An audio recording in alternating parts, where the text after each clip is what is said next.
to help us digest the news of Bruce Jenner's transformation and his new persona as Caitlyn Jenner. Thomas, welcome to America Trends. Hello. Good afternoon, Dr. Gina. I do have to tell you though, today I identify as a dog and I demand to be referred to as a dog, much like SB 1266, where the children in California can choose what gender they identify with each day. I am choosing to identify as a dog today. Well, okay, well, I don't know if that's a him or a her dog, so we'll just go with the dog. We'll just call you Thomas. How's that? And so, Thomas, you know, some people really upset about this. Some people in great defense of it. Some people saying this is just wrong. Some people saying this is a lot of publicity about a man who's actually mentally ill. What say you? A couple things. One thing, what I don't like is that the LGBT is sort of using this transgender issue to create another special interest group. It is the responsibility of the transsexual to assimilate into society, not ours. Our responsibility is to be kind, to be respectful, to be tolerant towards transsexuals, but it is their responsibility to assimilate within society, not ours. We don't need laws changed. I did think today that Caitlyn made an unwise choice in the wardrobe department because when she ruined the LGBT's dream the other night of wrecking an American athletic male archetype that is very Americana and came out as a Republican woman, I think lingerie was the wrong way to go in her wardrobe the other night. But I do say that transsexuals have made progress in the last 10 years, and Democrats like progress, and here's a little something they're missing. In the last 10 years, you go back 10 years ago, the only occupation that a transsexual had was prostitute. Now they're everywhere. They work at the Mac counter, they work at the grocery store, they are lawyers, they are doctors, they are teachers, they're on TV constantly.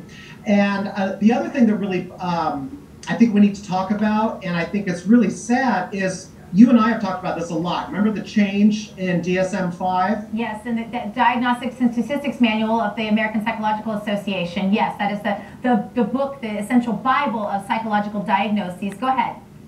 Here's the thing. It's actually very unfortunate. It's malpractice and it's against the Hippocratic Oath because it is a fact that people who lean towards transgenderism have what's known as a comorbid diagnosis, which means 2 or more disorders, and 9 out of 10 times the other one is dissociative disorder, and that's not being treated, and that's why you see the high suicide rates. It is not because of intolerance or any kind of crap that the LGBT wants to try to make you feel guilty for, to drum up their little self-pity parties that they love to this class of victims that they promote, and with their self-segregation tactics like this new class they're creating.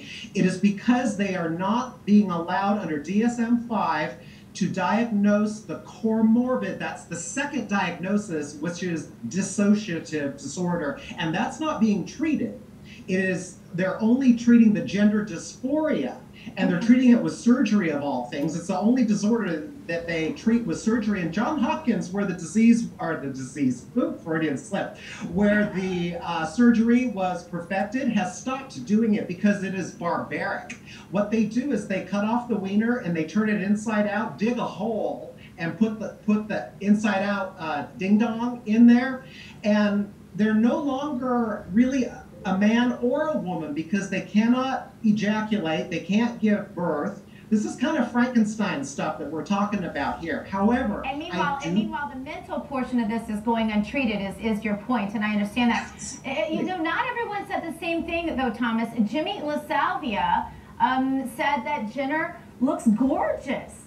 I mean, and of course, most people would look gorgeous if they had Annie Leibovitz in Vanity Fair, just saying. But I know it's like Tawny Katane from the Whitesnake video, but sure, he does. He looks great. He has every right in the United States of America to express himself, even via bodily mutilation, if he wants to. My point, and I think what we need to drive home, is that our only responsibility is to be kind, tolerant, and respectful to transsexuals. No laws need to be changed to accommodate the vocal few, it is their responsibility to assimilate within society, and they've already made progress. Again, 10 years ago, their only job that transsexuals had was prostitute. Now they're everywhere. They work at the Mac counter, they work as doctors, lawyers, professors, and every time you see them more and more on television.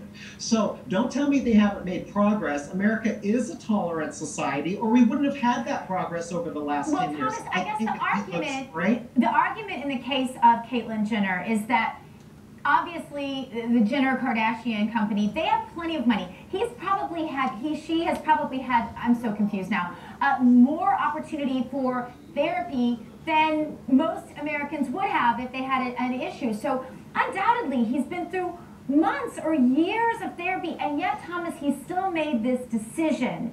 So I think some are saying, look, it looks like he came to this painstakingly in whatever manner he came to it, and at this point, shouldn't the world just celebrate? I mean, that's what some are saying on social media as I'm watching the comments. Probably about 60% are saying that.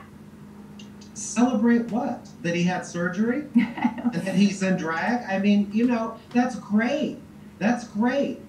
There's a lot of other things to celebrate too. We just had Memorial Day. You know, that's, to me, the women and men who have died in service of our country. You do make a point that a lot of people, and so I'm sorry, we're drawing to the close of the show, but you do make a point that a lot of people are making, and that is that, hey, I don't think this is news. Why are we even talking about this? Who cares if Caitlyn Jenner is on the cover of Vanity Fair? It's really not about that, because we have big problems in the world to fight, and this just isn't one of them. Sounds like you agree that treating him humanely and respectfully, certainly you don't want anybody bullied or made fun of to add to whatever the psychological problems they might already be having are, but it's certainly not something that needs to be the primary news focus today, even though it is what's trending, and even though he got more followers faster than the president did when he opened his own account.